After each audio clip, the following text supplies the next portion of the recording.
1. The person who gives reluctantly and with regret. You know, there's some people that give reluctantly. Oh, I shouldn't have given that. Hello. The person who gives graciously but less than he should. I know I could give you $100. I can give it to you gracefully. I can give you 50. Number 3, the person who gives what he should, but only after being asked. You know you should give it.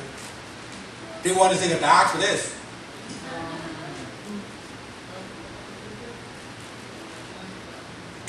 Number 4, the person who gives before being asked. That's a good one. Number 5, the person who gives without knowledge to whom he gives, although the recipient knows the identity of the donor. Number 6, the person who gives without making his identity known. I'm going to give. Some people give and they say, don't tell nobody. Some people give and they want the whole world to know. Yeah. You know why? They want praise. Can you, just like when I was in the hospital in Miami when they come back, and I told a certain sister, not of this congregation, that I felt much better. She said, that's my prayers. Now she said that because what she was doing, she was taking credit. She was taking credit. It was her prayers that was answered.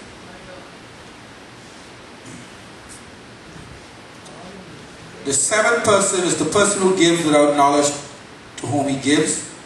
The recipient does not know from whom he receives.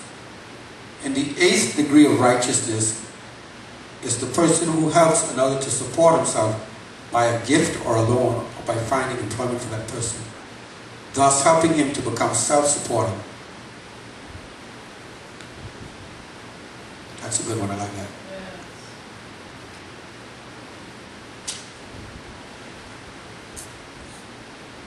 Now, let's look at some of the number 8 scriptures. King David was the 8th son of Jesse. And Israel didn't have a good beginning under David. Under Saul, they had a terrible start. David was a fresh beginning in the beginning. We read this last Sunday night. Aaron and his sons to begin ministry on the 8th day. The feast of Sukkot or Tabernacle, 8th day was the Holy Convocation. In Jacob's prophecy of his sons, Yeshua, which means salvation, appeared between the 7th and the 8th son. The word born appears 8 times in Yeshua's conversation with Nicodemus. The word water appears 8 times in Yeshua's conversation with the woman at the well. The word 8 is mentioned 80 times in the scripture. Eliyahu, which is Elijah, performed 8 miracles. So if Elijah performed 8 miracles, how many did Elisha perform? How many? 16. He 2, right? 8 times 2. He got double. There were 7 covenants made with Abraham. The 8th was made after Isaac was born. Psalms 119 is divided up into 22 sections of 8 verses each. Now we come to the number 9. The number 9 speaks of fruitfulness and giving. Can you put the mic to one of the twins? Number 9 speaks, bear in mind that number 9 speaks of fruitfulness. And, oh, you know what? All of us got to be excited about serving God. I just talked about the 8th day.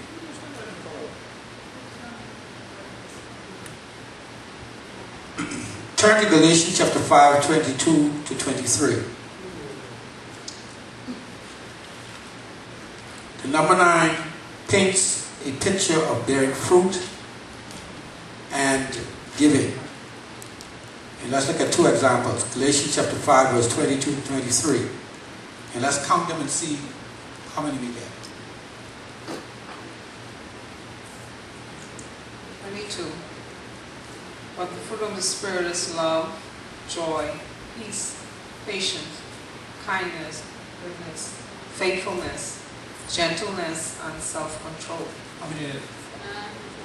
Nine fruits of the Spirit. So 9 speaks of fruitfulness and giving. Turn to 1 Corinthians 12, 7 through 10, please. We're on target, so we're going to finish number 9 tonight. 1 Corinthians 12, 7 through 10. 9 speaks of fruitfulness and giving. 7. Now each one of the manifestation of the Spirit is given for the common good. To one there is given through the Spirit the message of wisdom, to another the message of knowledge by means of the same Spirit, to another faith by the same Spirit, to another gifts of healing by that one Spirit, to another miraculous powers, to another prophecy, to another distinguishing between spirits, to another speaking in different kinds of tongues, and to still another the interpretation of tongues. How many are count? 9. 9 speaks of giving and of fruitfulness. In Genesis chapter 1, verse 10 to 11, we see many times fruit and gifts appear after baptism. And we're going to see that the earth was baptized. Wasn't the earth baptized? Wasn't the earth submerged under water? Yes. Turn to please. Genesis 1, 10 and 11. Let's see what happened after the earth's baptism.